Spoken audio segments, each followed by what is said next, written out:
अस्सलामुअलैकुम my social media family. उम्मीद करती हूँ कि आप सब लोग हमेशा की तरह खुशबाश होंगे और हिफ्ज़ व अमान के साथ होंगे। वक्त गुजरने के साथ साथ हमारे जितने बड़े बड़े लेजेंड्स हैं वो एक एक करके इस दायरे फ़ानी से कूच करते गए हैं। इसी साल हमने बहुत सारे ऐसे नामवर आर्टिस्टों को खोया है जिनके बारे में हम कभी सोच भी नहीं सकते थे कि इनका राज कभी ख़त्म हो सकता है। आपने देखा इतने मशहूर कॉमेडियन जेदी इस दुनिया से चले गए, आपने देखा तारिक अजीज़ इस दुनिया से चले गए, कितने बड़े बड़े आर्टिस्ट इस दुनिया से चले गए और आज एक और ऐसे आर्टिस्ट ने दुनिया छोड़ दी है जिनकी पूरी दुनिया फ़ैन हुआ करती थी। 5 दिहाइयों तक फिल्म नगरी पर राज करने वाले शहंशाह जज्बात की बात कर रही हूँ। जी हाँ, दिलीप कुमार, जिनका असली नाम था यूसुफ खान। आज यूसुफ खान इस दुनिया में नहीं रहे हैं और उन्होंने सोगवार छोड़ा है अपनी अहलिया को, जिनका नाम है सायरा बानो। सायरा बानो जो खुद फिल्म इंडस्ट्री की इतनी ज़बरदस्त एक्ट्रेस रही हैं। आज दिलीप कुमार को ट्रिब्यूट पेश करते हुए उनकी ज़िंदगी के कुछ ऐसे पहलुओं पर बात करूंगी जिसके बारे में शायद इससे पहले आपने नहीं सुना होगा। आप लोगों को मैं बताती चलूं कि दिलीप कुमार को शहंशाह जज्बात इसलिए कहा जाता था क्योंकि वो एक इंतहाई रोमांटिक हीरो थे और जिस भी कैरेक्टर में, जिस भी किरदार को, जिस भी डायलॉग को वो डिलीवर किया करते थे उसमें जज्बात की आमेजिश इस कदर होती थी कि सामने वाला उनके साथ ऐसे जुड़ जाता था कि उसे महसूस होता था कि सामने दिलीप कुमार नहीं बल्कि दिलीप कुमार में हम खुद मौजूद हैं। हर इंसान खुद को उनके साथ रिलेट करता था। दिलीप कुमार की अगर हम बात करें तो 1922 में पेशावर का एक मोहल्ला है खुदादाद पाकिस्तान में, वहाँ उनकी पैदाइश हुई थी और दिलीप कुमार के जो वालिद हैं उनका नाम गुलाम सरवर ख़ान था।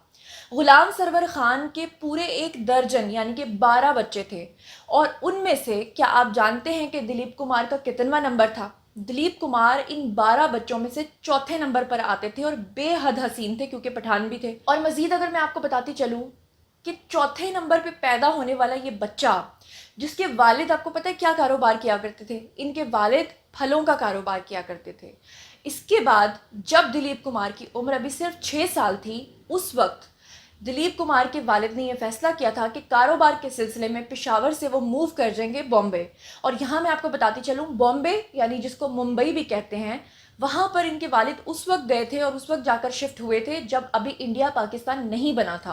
पहले वो लोग शिफ्ट हो गए, बाद में इंडिया पाकिस्तान बन गया और उसके बाद उनके वालिद ने वहाँ से यहाँ आने का फैसला तर्क कर दिया था। जैसे ही मुंबई की सरजमीन पे कदम रखा था दिलीप कुमार ने, अभी वो अपने लड़कपन में थे, तो वहाँ पर मुंबई टॉकीज एक स्टूडियो हुआ करता था। वहाँ पे एक बड़ी मशहूर व मारूफ एक्ट्रेस थी मुंबई टॉकीज की और साथ ही साथ वो उसकी मालिकिन भी थी। तो उनका नाम था देविका रानी। देविका रानी की जब पहली नज़र दिलीप कुमार यानी यूसुफ खान पे पड़ी तो वो एकदम से उनके ऊपर फरेफ्ता हो गई थी और उन्होंने दिलीप कुमार को एक ऑफ़र की थी उस ज़माने में कि अगर तुम हमारे साथ फिल्म्स में काम करोगे तो मैं तुम्हें 500 रुपया माहाना तनख्वाह दूंगी। जिस पे कि जब दिलीप कुमार पहले नहीं माने तो उन्होंने इसमें 200 रुपये का और इजाफा करते हुए कहा था कि मैं तुम्हें पूरे 700 रुपये दूंगी। और ये 700 रुपये उस ज़माने की एक बहुत भारी रकम होती थी। दिलीप कुमार ने अपने घर की मुश्किलात को दूर करने के लिए और अपने इतने सारे बहन भाइयों का बोझ उठाने के लिए देविका रानी को हाँ कर दी। लेकिन उस वक्त एक मसला दरपेश आया देविका रानी को, क्योंकि उनको लगता था कि यूसुफ खान जो नाम है वो बड़ा हम्बल, बड़ा प्यारा सा, शरीफाना सा नाम है। उनको लगता था कि जब दिलीप कुमार फिल्मों के अंदर रोमांटिक किरदार करेंगे तो यूसुफ खान नाम उनको सूट नहीं करेगा। इसलिए उन्होंने दिलीप कुमार के आगे 3 ऑप्शंस रखे कि आपके ये नाम हम 3 रखते हैं, इसमें से आप एक नाम चूज़ करें कि आप अपना नाम कौन सा पसंद करेंगे। ये 3 नाम जो दिलीप कुमार को सजेस्ट किए गए थे उसमें सबसे पहला नाम था वासुदेव, दूसरा नाम था जहांगीर और तीसरा नाम था दिलीप कुमार। तो फाइनली यूसुफ खान ने दिलीप कुमार का नाम चूज़ करते हुए फिल्म्स में काम करना शुरू कर दिया था। आपको मैं बताती चलूँ कि दिलीप कुमार ने पूरी 5 दिहाइयों तक फिल्म इंडस्ट्री पर, फिल्म नगरी पर राज किया था और लोग उनके इस कदर गर्विदा थे कि उनका नाम लेकर कई लोगों ने अपनी कलाइयाँ तक काटी थी। लड़कियां उनके ऊपर इस तरह फरेफ्ता थीं कि आप लोग सोच भी नहीं सकते हैं।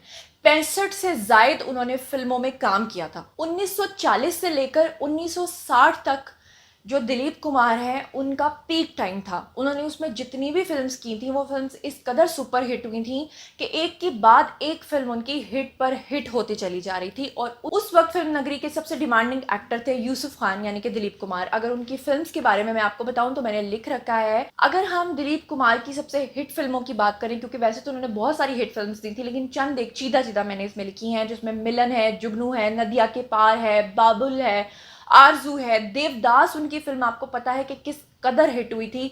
और फिर उसके बाद संग दिल है, अमर है, आन, अंदाज, नया दौर, कर्मा और मुगल आजम के बारे में तो आप अच्छे तरीके से जानते हैं।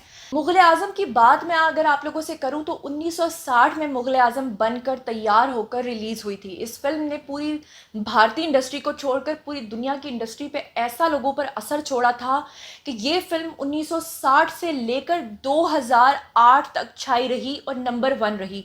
ये वाहिद वो फिल्म थी जिसने भारतीय सिनेमाओं की कभी जान ही नहीं छोड़ी। हमेशा ये उन भारतीय सिनेमाओं के अंदर जो है वो नंबर 1 पे बनी रहती थी। ये वो वाहिद फिल्म है जिसने 48 साल तक बिजनेस किया था।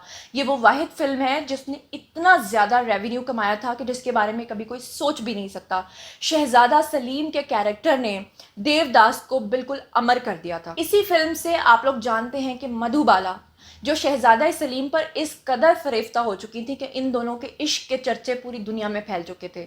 आप सब लोग जानते हैं कि मधुबाला किस कदर मरती थीं दिलीप कुमार पे, लेकिन दिलीप कुमार ने उनसे शादी नहीं की बल्कि शादी की सायरा बानो से, जो आगे दिलीप कुमार से तकरीबन 22-25 साल छोटी थी। लेकिन इन दोनों की जो असल प्रेम कहानी है वो हमेशा हमेशा के लिए अमर इसलिए रही कि सायरा बानो ने इस कदर मोहब्बत की कि अभी भी आपको पता है कि दिलीप कुमार पिछले कुछ अरसे से काफ़ी बीमार थे। उनको सांस लेने में भी दुश्वारी थी। पिछले 4 महीने से रेगुलर वो हॉस्पिटलाइज थे और बीच में वो ठीक होकर घर भी आ जाते थे। अभी लास्टली उनकी जो डिजीज़ डिटेक्ट हुई, डायग्नोज हुई, वो क्या थी? वो ये थी कि उनको प्रोस्टेट कैंसर था। प्रोस्टेट कैंसर की चौथी स्टेज आ जाने की वजह से डॉक्टर्स भी बेबस थे और उन्होंने कहा था कि हम दिलीप कुमार के बारे में अब कुछ नहीं कर सकते। 98 साल की उम्र में दिलीप कुमार इस दारे फ़ानी से कूच कर गए। दिलीप कुमार के सर जिस तरह बहुत सारे एजाज़ात हैं, वहीं दिलीप कुमार के सर एक और एजाज़ भी है जो आज तक किसी भारतीय एक्टर को हासिल नहीं हो सका, और वो ये है कि ये वो वाहिद एक्टर हैं जिन्हें ना सिर्फ इंडिया का सबसे बड़ा एजाज़ यानी कि दादा साहब फाल्के अवार्ड मिला, बल्कि इसके साथ साथ इनको पाकिस्तान की गवर्नमेंट ने भी सरकारी सतह पर अवार्ड दिया। जी हाँ, ऐसा कभी भी नहीं होता कि एक एक्टर इंडिया की भारतीय यानी हुकूमत से भी अवार्ड ले और यहाँ पाकिस्तान की हुकूमत से भी अवार्ड ले। दिलीप कुमार के बारे में आप जानते हैं उनकी कोई औलाद नहीं थी और सायरा बानो हमेशा उनकी खिदमत करती रहीं। आज सायरा बानो खुद को बहुत तन्हा महसूस कर रहे हैं। बॉलीवुड के बहुत सारे एक्टर्स उनके फ्यूनरल में शामिल हुए हैं। पाकिस्तान के अंदर भी गायबाना तौर पे उनका नमाज जनाजा जगह जगह अदा किया गया है। हमारी दुआ है कि अल्लाह ताला उनको अपनी जवारे रहमत में जगह दे और जन्नतुल फिरदौस में आला मकाम अता फरमाए। एक अजीम एक्टर आज इस दुनिया से, इस दारे फ़ानी से 98 साल की उम्र में कूच कर गए हैं। हमारी दुआएं हमेशा हमेशा उनके साथ रहेंगी। उम्मीद करती हूँ कि मेरी ये छोटी सी रिसर्च आज के इस वीडियो को आपने बहुत पसंद किया होगा। मज़ीद खबरें, व्लॉग्स, इंटरव्यूज़ और सियासी तज्ज़िये जानने के लिए मेरे साथ कनेक्टेड रहना हरगिज़ मत भूलिएगा। चैनल को सब्सक्राइब कर लीजिएगा। अपना बहुत ख्याल रखिएगा। अल्लाह निगहबान।